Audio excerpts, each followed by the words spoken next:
రామాంజనేయులు గారు, ఎస్ రామాంజనేయులు గారు, ఒకటి అసలు ఏంటి ఇప్పటికీ కూడా సరే రైతులు లేదా సెకండ్ ఫేజ్ పూలింగ్ మీరు అదే మీ నియోజకవర్గం కూడా అందులోనే ఉంది కాబట్టి రాజధానిలో భాగంగా సెకండ్ ఫేజ్ పూలింగ్ ఇది ఒక వైపు ఉంటే అసలు ఎందుకు అంతర్జాతీయ రాజధాని నెత్తిన కొట్టుకోవడానికి అనేది ఈరోజు ప్రతిపక్షం మాట్లాడుతూ ఉంది.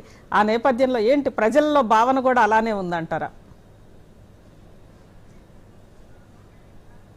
ప్రజల్లో అలాంటి భావన ఏమి లేదమ్మా. యాక్చువల్గా ఈ చర్చలో పాల్గొంటున్నటువంటి నా మిత్రులు జడ్జి రామకృష్ణ గారు, సుధాకర్ గారు, అదేవిధంగా బీజేపీ నుంచి తిరుపతిరావు గారు, వారందరికీ కూడా నా నమస్కారాలు. ఇప్పుడు ఒక అనాలోచితమైనటువంటి ఆలోచనతో మాట్లాడేటటువంటి వారికి ప్రజల యొక్క అభివృద్ధి కానీ ఒక రాష్ట్ర అభివృద్ధి గురించి కానీ అవగాహన లేకుండా మాట్లాడేటటువంటి వారికి మనము ఆన్సర్ ఇవ్వాల్సిన పని లేదు, మనం కౌంటర్ చేయాల్సిన పని కూడా లేదు. ఎందుకంటే 5 సంవత్సరాలు రాజధానిని ఏ రకంగా నాశనం చేశారో ప్రజలందరూ గమనించారు.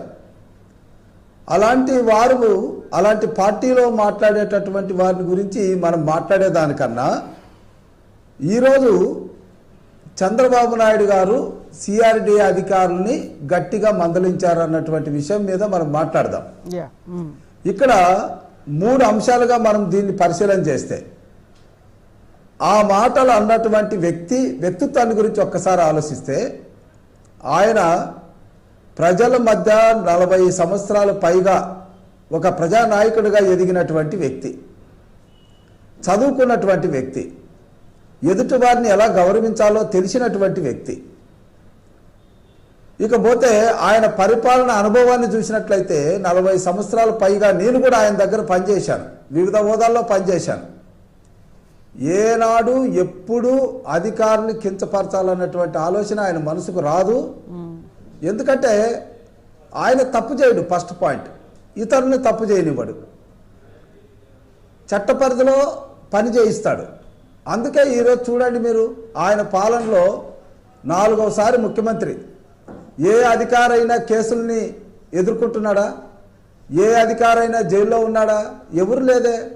కాబట్టి ఆయన ఎప్పుడు ఏం ఆలోచిస్తాడంటే, ఆయన మాటలు మాట్లాడినటువంటి సందర్భాన్ని కూడా మనం చూసినట్లయితే ఆయన మీద ఉన్న నమ్మకం, రాష్ట్రం విడిపోయిన తర్వాత ఆయన మీద ఉన్నటువంటి నమ్మకంతో 27,000 మంది పైగా పేదలు, మధ్యతరగతి కుటుంబీకులు తమకు వారసత్వంగా వచ్చినటువంటి తమ జీవించే హక్కుకు సంబంధించినటువంటి భూమిని త్యాగం చేశారు రాజధాని కోసం.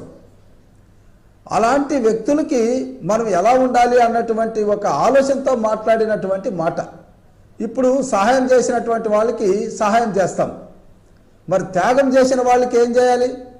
అనునిత్యం వాళ్ళని కంటికి రెప్పలా కాపాడుకోవాలి, వారి యొక్క భావాల్ని ఎప్పటికప్పుడు చదవాలి, వారిని గౌరవించాలి, వారికి ఏదైనా సమస్య వస్తే వాళ్ళు ముంగిట మనం వాలాలి అన్నటువంటి ఆలోచనతో అధికారులను అన్నాడు.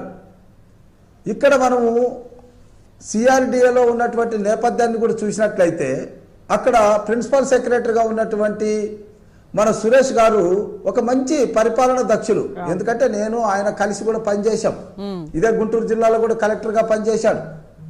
2 కన్నబాబు గారు కమిషనర్గా, ఆయన కూడా సమర్థవంతమైనటువంటి ఒక పరిపాలన అధికారి. ఇక అడిషనల్ కమిషనర్గా ఇక్కడే మా దగ్గరే జాయింట్ కలెక్టర్గా పనిచేసి వెళ్ళాడు భార్గవ్, ఆయన కూడా చాలా సమర్థవంతమైనటువంటి అధికారి.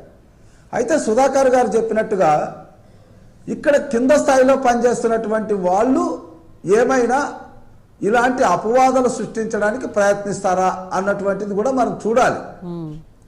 బట్ ఏదేమైనా ఇక్కడ రైతుల్లో ఉన్నటువంటి మనోభావాలు కూడా నేను దగ్గరుండి చదువుతున్నాను కాబట్టి వారితో కూడా ఎప్పుడైనా మాట్లాడినప్పుడు వాళ్ళు వెలుబుచ్చిన అభిప్రాయాలు ఏంటంటే, సిఆర్డీఏకి మేము వెళ్ళినప్పుడు మాకు సముచితమైనటువంటి గౌరవం ఉండదు, మాతో ఎవరు మాట్లాడరు, మేము వెళ్ళాలంటే అక్కడ అందరు కూడా సూటు బూట్ వేసుకున్న వాళ్ళు ఉంటారు, మేము ఎప్పుడు వెళ్ళాలి అనేటువంటిది రైతుల్లో ఉన్నటువంటి భావన. సో అందుకే నా సలహా ఏంటంటే, నెలకొక్కసారి కంప్లీట్గా సిఆర్డీఏ కంటూ ఒక రోజు పెట్టాలి. సిఆర్డీఏలో భూములు కోల్పోయినటువంటి, భూములు త్యాగం చేసినటువంటి రైతుల సమస్యల గురించి ఒక రోజును కేటాయించాలి పూర్తిగా. ఎవరు వచ్చినా కూడా ఆ రోజు వాళ్ళ కోసమే కేటాయించాలి. అట్లాగే స్థానిక శాసనసభ్యులు మా సుధాకర్ గారు ఇలాంటి వాళ్ళు జేఏసీ నుంచి పోరాటం చేసినటువంటి మిత్రులు చాలా మంది ఉన్నారు, సబ్జెక్టు తెలిసిన వాళ్ళు ఉన్నారు. వాళ్ళందరితో ఒక కమిటీ లాగా ఏర్పాటు చేసి ఫస్ట్ లేయర్ టు డిస్కస్, వాళ్ళే సాధ్యమైనంత వరకు సమస్యలను పరిష్కరించడానికి మార్గాలు చూపి కమిషనర్ని కలవడమా, లేకపోతే వీలైతే ముఖ్యమంత్రి గారి దగ్గరికి వెళ్ళడమా, లేదా మంత్రి గారి దగ్గరికి వెళ్ళడమా. ఎందుకంటే నారాయణ గారు కూడా 24 గంటలు పనిచేస్తారు.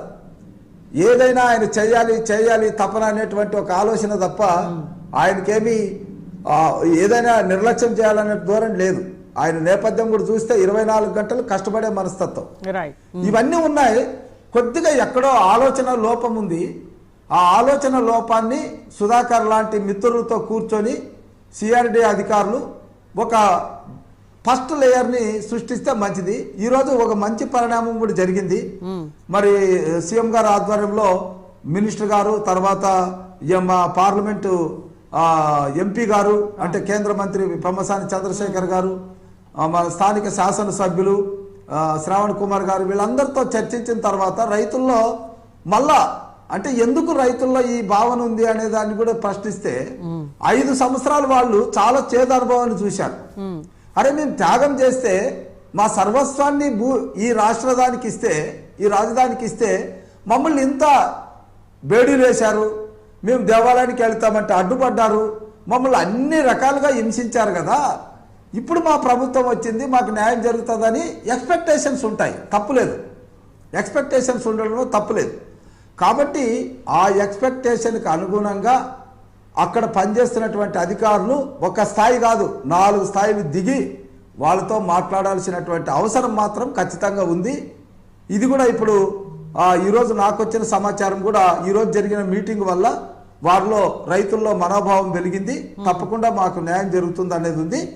ఇక్కడ కొంత సిఆర్డి అనేటప్పటికీ కొత్తగా ఏర్పడినటువంటి సాధికార సంస్థ కాబట్టి కొన్ని టెక్నికల్ ఇష్యూస్ ఉంటాయి, డిపార్ట్మెంటల్గా అడ్మినిస్ట్రేటివ్గా కొన్ని సమస్యలు ఉంటాయి.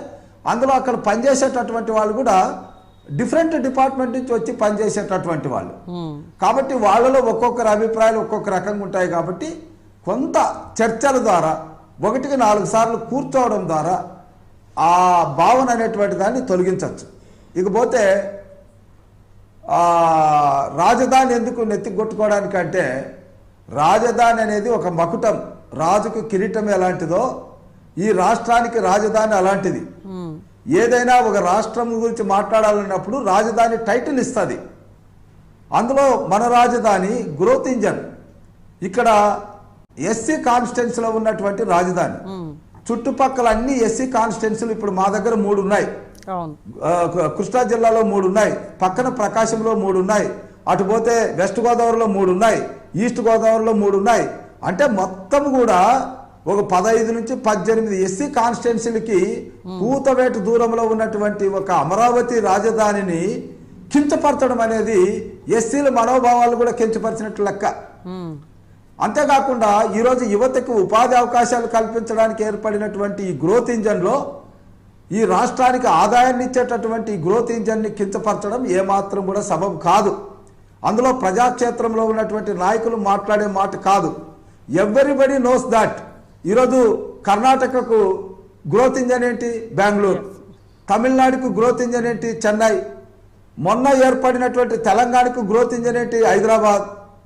ఇవన్నీ తెలిసి కూడా మన రాష్ట్రానికి ఒక రాజధాని, ఆ రాజధాని ఉండాలన్నటువంటి ఆలోచన ఉండాలి తప్ప ఏదో మాట్లాడాలంటే మాట్లాడితే అది సబబు కాదు.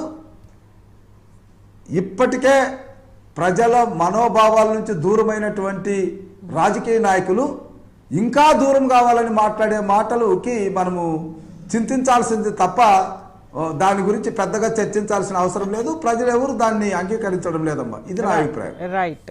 ఎస్ తిరుపతిరావు గారు.